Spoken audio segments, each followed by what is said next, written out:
Hello guys, iyon nga pumunta kami ng city at iyon naglalakad nga po kami sa daan na ito, sa kalsadang ito at nilalakad na lang po namin dahil na sa pagkakakala ng aking kasama ay malapit lang naman din dito. Oo nga naman, malapit lang naman nga din talaga yung aming pupuntahan dito. Kaya lang parang long send po kami sa mga panahong iyon.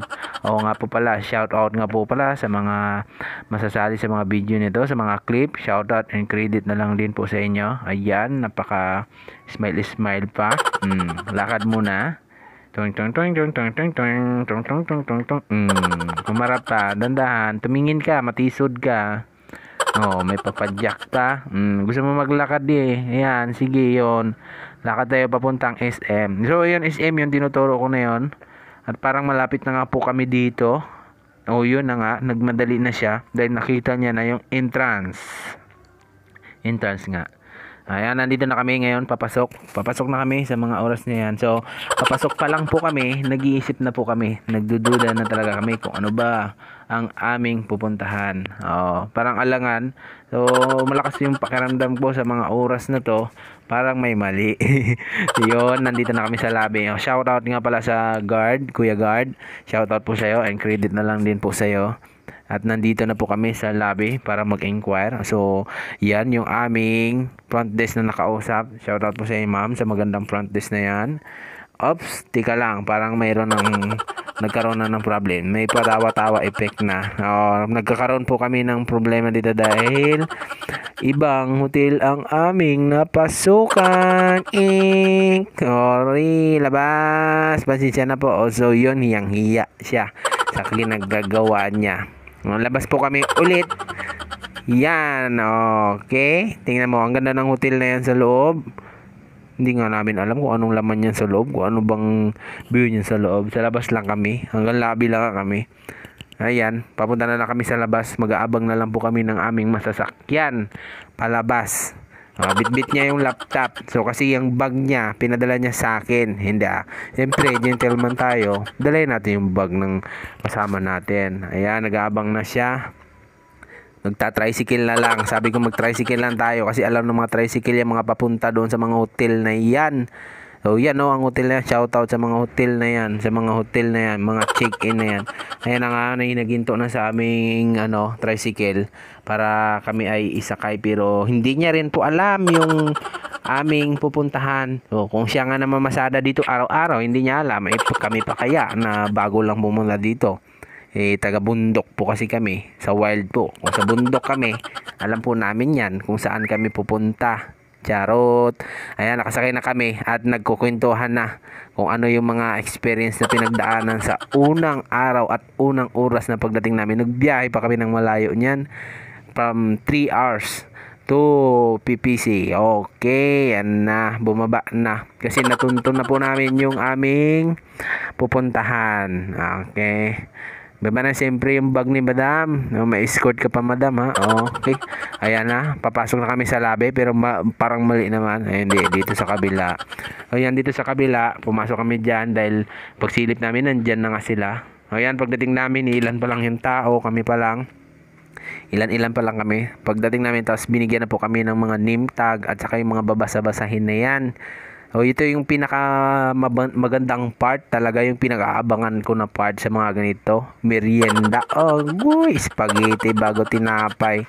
Alami sarap-sarap. Shoutout nga pala sa Wild Campers na yan. Follow nyo na yan, Michael Expedition. Please follow kasi na-delete yung ating page. So, nandito tayo ngayon. Tapos natin merinda, siyempre, kain na naman. Hindi Kasi hindi na natin nadama yung ibang video na sa mga activity. So, pagtapos namin nun, kumain na kami. At ito yung ulam namin sa tanghaling yon.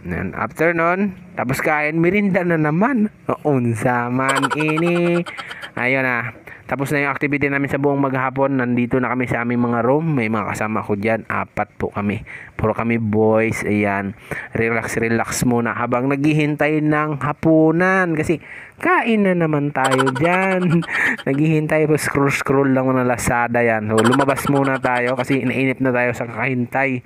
Dahil wala pa nagtatawag sa atin yung mga crew. Crew? Ayan na nga. Tinawag na tayo. Nandiyan na yung pagkain. nauna talaga tayo dito. Kasi nauna na lang din ako para magkakain na at makapagpahinga na. And then ito, hindi na ako napag ano ng umaga, ay ng gabi. So umaga na ito, nakapagligo na ako nito. Nakapagligo na. Ayan. Na yung ano yung kit nila, yung free, yung mga sabon, mga toothpaste, toothbrush, iuwi natin yan. Ayan, nakalabas na kami. Dahil ito ay papunta na kami sa field. Ayan, kain na naman. Gising, kakagising, kain, kadabagting kaon. Ayan, ang ulam sa umagahan. Dahil ito ay morning. Morning yung mga panahon na yun. Oras yan ng pagkain ng morning. So, tapos na kaming kumain. At nandyan na yung aming sasakyan. Kami ay papunta na ng field. Ayan, paturo-turo. Ang ganda ng sasakyan, oh. Full wrap. So, nakasakay na kami, hindi umalis na kami doon sa aming tinulugan. Papunta po kami doon sa field. Pababa na po kami. At nandito na kami ngayon sa area. So, itutour muna nila kami dito dahil meron sila ditong parang mini museum para sa mga wild biodiversity. Ito siya. Para sa mga wild, mga ganon. So, yan, sumalubong sa amin ang pugi na yan. So, nag-i-explain at nagpapakilala siya. So, yan, Palawan Biodiversity Resource Center. So, welcome po. Hindi siya allow sa mga, hindi siya, tawag dito, hindi pa siya open sa public. May mga na-explain lang si sir sa mga rules doon sa loob na mga bawal gawin. So, ayan, pinapaliwanag niya yung mga pagprotekta sa ating kalikasan sa mga wild. Ayan. So, kaya ingatan natin yung mga yung mga wild. Wag lang yung mga naga-wild. Ayan. Mapapansin nyo dito maraming mga ayan, may yung tawag dito yung scorpion. Ayan scorpion. So, naka-preserve po yan mga yan. Naka-preserve po yan. Naka-preserve mga papel. So, may nagsalita dito sa gilid ko. Panira ng bus over. Ayan hindi ko alam yung mga tawag yan. Pero dati nilalaroan namin yung mga bata pa kami. Ang ganda ng mga butterfly dito mga kaibigan. Iba-iba. So, kala mo mga patay na yan. Pero kala mo mga buhay pa. Ayan yung mga inyang-inyang. Ano ba yung mga ganun? Ano mga tawag dyan? So yan yung mga naka-preserve dito sa Biodiversity Palawan Biodiversity Resource Center. Ayan, may mga ngipin ng shark. Yun. Shark ba yun? Yun.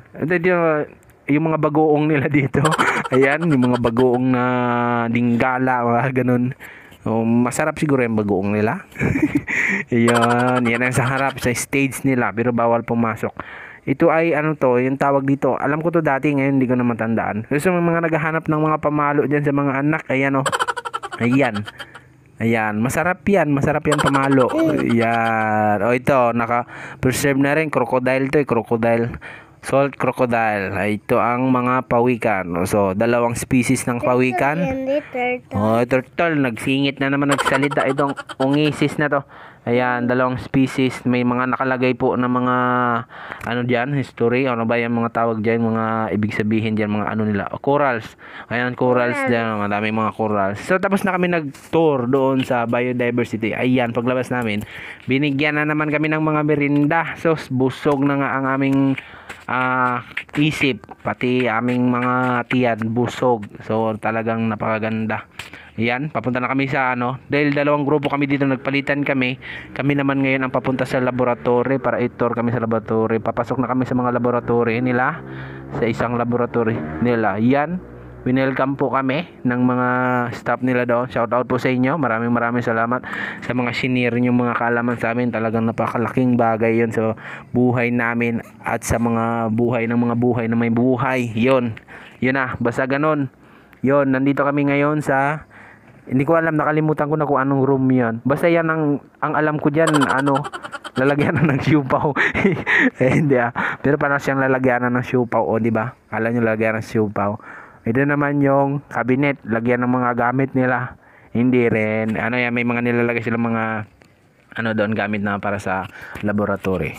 So yan, pina-explain naman ni sir kung ano yung mga ibig sabihin ng mga sa laboratory na yan. Ayan. Yan, ano yan, yung pangsilip-silip. Hindi ko naman alam yan kung ano man yan. Pero pinaliwanag niya sa amin, alam na yan kung anong paano gamitin. So yung shower na yan, pag nainitan ka, maligo ka dyan. Hindi. Pag may mga nagkaroon ng aksidente na pisika ng mga chemical, yun na emergency na magbuhos ka doon, mag-shower ka. So nandito naman kami, kung may siopaw doon, kanina, ayan o, mayroong ano, pressure cooker. Diyan iniluluto yung ulo ng baka. Diyan niluluto yung ulo ng baka. So yan, diyan may puro chemical yung nandito, pero hindi yan siya sabing chemical. Pero example lang po yan. Ayan, dinala na po kami na ko, nanggugulo ka naman na nag-voice over ako dito, naririnig ka sa buong sambayan ng Pilipino. Oh, yan. So, patapos na kami. Pa-out na kami. Tine-check na lang yung mga bag namin. Baka may binulsa kami mga ano dyan, machine. Ayan, pabalik na kami doon sa area. Papunta na po kami doon. Naglalakad na yung mga kasama namin. Sali, yan, may butas. So, palapit na kami. Nandito na. Ayan na. Ayan na, paakit na kami. Alis na ito. Papunta na kami doon sa ilog para kami ay maligo na. Dahil ligong-ligo na kami. Ligong-ligo na kami. Ligo-ligo na kami. So, nandito kami sa ilog, sa pinaka-target site namin. Oh, may mga dry pack ba yan? Dry bag ba yan tawag dyan? Yun. Oh, nag-aarutan pa. Shoutout sa inyo ha. Shoutout sa inyo. Credit na sa inyo. Yun. Pababa na yan sa ilog. Nandito na ako sa ilog. Nauna na ako kasi ang babagal nila maglakad. Charot lang. Ayan, nauna na sila. Nandito na sila. Napapansin niyo yung box na dala na pero yung mga, yan yung mga pagkain namin. Nandyan yung mga aparatos na mga gagamitin namin. Yun na. Nag-iipon-ipon na kami dito. Ayan. Bali yan, binigyan na kami ng mga form para sa fill data sheet namin, yung mga pipill up pa namin sa mga pinaggagawa po namin dyan. So yung mga pinagsasabi ko dito ay para sa akin na lang po yan pero marami rin po akong mga natutunan dyan. Maraming salamat sa mga resource speaker namin dyan. Thank you so much. Shoutout po sa inyo. And nagbaba na kami sa ilog. Yan, mga kasama natin dito yung mga magagaling na mga staff ng mga ating mga government unit. Yan. Nag-test na. Tis. Ayan. Pinapaliwanag ni Madam. Sila yung mga expert kung paano gamitin yung mga ano na yan, yung aparato na yan. Nilubog na nga. Yun. Naki-chismis nga tayo dyan kung paano gamitin dahil gumagamit nga tayo dyan para ma-explore at madagdagan yung ating kalawan. Pabalik na po kami. Ayun. At nandito na po kami. Magic. Nandito na kami ngayon sa chicken namin, pinagtulugan namin pinagtulugan namin at pagdating nga namin ay kain na, sigurado itong mga panahon nito gutom ako dito dahil nag-field kami kaya medyo naparami yung kuha ko ng pagkain. Nauuhaw si Madam yun, kasi pagtapat ko unti na lang yung kanin, ay yun pala meron pala, kala ko wala na talagang kanin, yung pala meron din. Ay salamat kuya. Ayan yung orange na yan, tinuturo-turo ko na yan, nagkuha ako ng marami, akala ko yan yung shrimp, yung pala yung patatas yan. Nadali tayo doon ayan ang sausawan. Balik na tayo sa room para mag-check out at iligpit yung ating mga gamit. May dala na tayong mga kapapilan binigay nila, yun, nakaligpit na rin ako ng gamit. Balik kukunin ko na lang sa room. Yan, nanonood pa ng TV sila sir. So yun, nandito na. Pauwi na ako. At dito lang po nagtatapos. Maraming salamat. At ito lang po aking report. Madam, mga madam. Thank you.